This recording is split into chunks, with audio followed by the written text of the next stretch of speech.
Yo guys, Paul Campbell here. I'm a photographer, videographer based in Melbourne. It's been a very long time since I've created anything YouTube related, but that's a totally different video. Obviously we have a world epidemic on our hands at the moment, and the creative community have really banded together to bring us shit to do, which I'm really thankful for. I took to Instagram to find out what my community would like to learn from me. I got an overwhelming response about my editing style, and blown away, I decided to make a YouTube video on how I go on editing my portraits. Now, portraits is something I've just got into, and I think I've really developed my style quite quickly. Now, instead of editing one of my images, I am going to make it slightly harder for myself. I'm going to edit someone else's. I don't know if you've ever heard of the FFA. The FFA is a free-for-all editing competition which multiple people on Instagram submit their images and then let everyone else have a little play around with them. I've taken part in a few, but this is the very first portrait one I've done. So this is actually a quite fitting editing competition that is on at the moment. It's the Quarantine FFA. I like to preface by saying none of these images are mine. They're all really talented photographers. I'll drop a link down in the description if you want to take part in the competition. So there's an amazing bunch of photographers that have given us 10 images to choose from, and I'm just going to pick one and start editing. I'm going to show you my process from the beginning right to the end as quickly and as efficiently as possible. So out of these 10 images, I have selected the guy, basically because I've not really edited a good portrait of a guy before, and I just wanted to give it a go. Now we're going to be editing in Lightroom and Photoshop. I know, we don't like jumping between programs, especially Photoshop. It can be a little bit scary. But we're just doing a tiny little thing, so don't worry about it. I got you. So basically we're just going to go through this image and quickly edit it to get a good solid color grade on it. Put this in a slightly more Paul Campbell style. So the first thing I really like to do is I come down to my profile, I hit portrait, just softens the image up and rolls those highlights off just a little bit nicer. Now we're just going to play around with this. We're going to brighten it up a little bit, leave the contrast alone, bring the highlights down. Nothing too crazy because we're going to come back to this. We're going to pump up vibrance, but then we're going to desaturate it ever so slightly. Now we're going to bring it to the tone curve. And I just want to give it a slight, subtle S-curve so we have those faded blacks and no actual white in the photo. Now we're going to head down to the HSL tab. This is where I do a good bit of tweaking. Now what I like to do is just pull the sliders back and forth to see how it is affecting my image. We're going to start off in the hue tab, bring the reds up ever so slightly. Oranges, bring the yellows towards the oranges. Greens we don't really have, so I'm just going to minus those, having a little effect. We're going to bring those up a tiny little bit. Blues, we're going to bring those up a bit. We're going to leave those two next to each other. Oranges, we're going to desaturate them. Yellows, tweak them a little bit. Greens, don't have them, we'll get them out of the way. As you see, we're just doing little tweaks here and there. Now the luminance, bring that up a little bit. It's looking quite nice.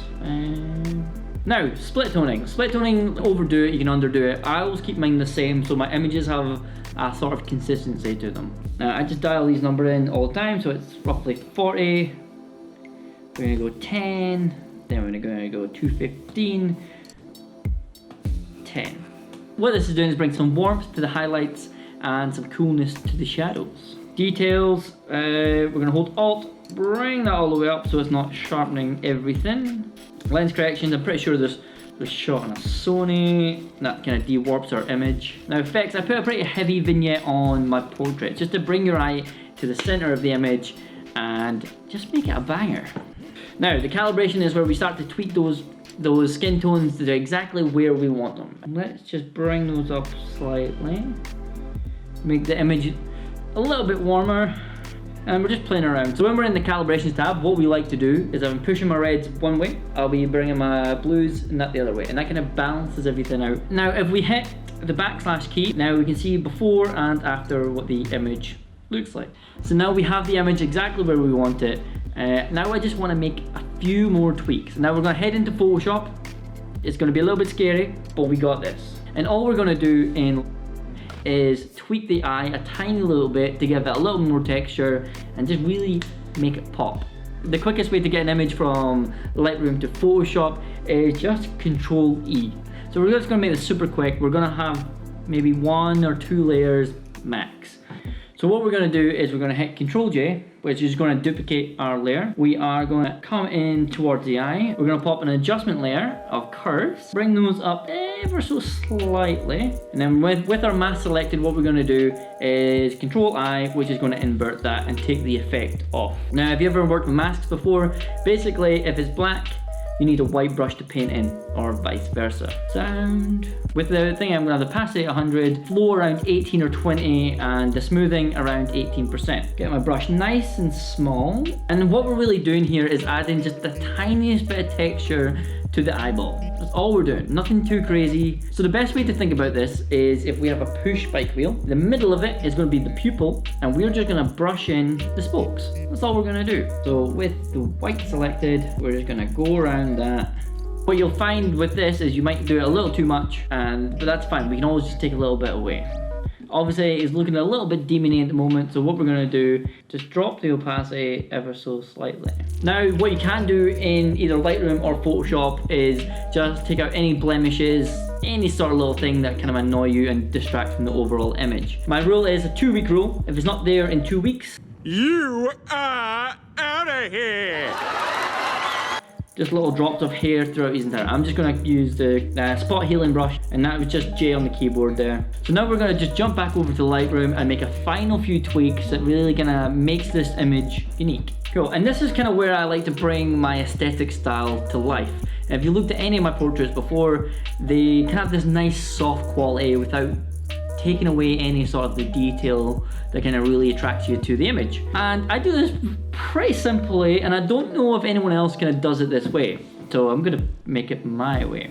Instead of applying clarity to the entire image, which kind of softens all the detail and all that work we just did to the eye, what we're gonna do is use a radial filter, is pop the clarity all the way down, bring it over the entire image.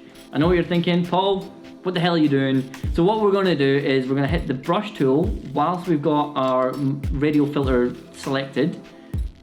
Not this one over here. That's what we want, okay? So then we're going to go brush O on the keyboard, which will show us where our selection is. And then if we have our negative bill, and what we can do is paint away the bits we don't want the negative clarity to be affected by. So obviously we don't want his eye to be soft. I don't want his hair, probably not his eyebrows. Every bit that's in focus and has a lot of sharpness to it, we don't want that to be softened too much. Obviously the clarity we've put on is a little too much, so we're gonna just scale that back ever so slightly. And what this is really doing is giving this kind of painterly quality to this image. But I think this is looking pretty good so far. And if you want to take it a step further, which I'm gonna, is we're gonna just get a new brush completely, make sure it's on clarity with a little bit of exposure. And then what we're gonna do is just accentuate the bit that we have in focus to just really make them pop. I'm pretty happy with this. All we really need to do is crop. So we're gonna hit R on the keyboard. We're gonna go to a 4:5 crop because it's for Instagram. So with all my portraits, I like to have the predominant eye in the center of the image. I just think it's a bit more striking and it just looks better.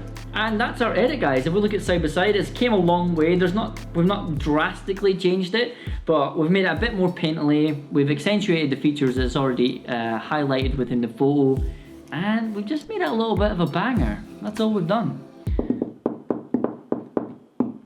So that is pretty much how I edit a photo.